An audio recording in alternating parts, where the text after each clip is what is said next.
ഞങ്ങൾ അവതരിപ്പിക്കുന്ന കഥയുടെ പേര് ഭോഷത്വം. ഓ മങ്കിച്ചേട്ടാ, ഓ മങ്കിച്ചേട്ടാ, മങ്കിച്ചേട്ടാ മങ്കിച്ചേട്ടാ, എന്താണിങ്ങനെ ഓടുന്നേ, എന്താണിങ്ങനെ ഓടുന്നേ? ഞങ്ങൾ മലഞ്ചാടികളല്ലേ, അങ്ങനെ ഓടിയും ചാടിയും ആണ് ഞങ്ങൾ ജീവിക്കുന്നത്. ഞാനൊരു കാര്യം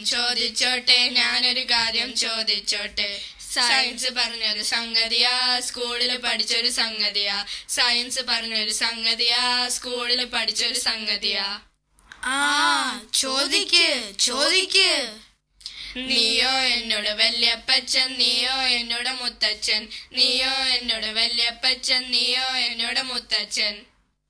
അയ്യോ, ഞാനൊരു പാവം മങ്കി. കാനനമേട്ടിൽ വാസം ചെയ്യും ഇന്നും എൻ്റെ ബന്ധുക്കൾ.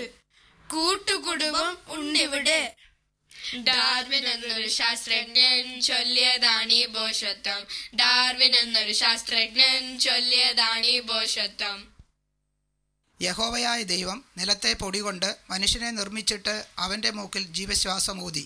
മനുഷ്യൻ ജീവനുള്ള ദേഹിയായി തീർന്നു. അതാണ് ആദ്യ മനുഷ്യൻ ആദാം. ഉൽപ്പത്തി 2:7.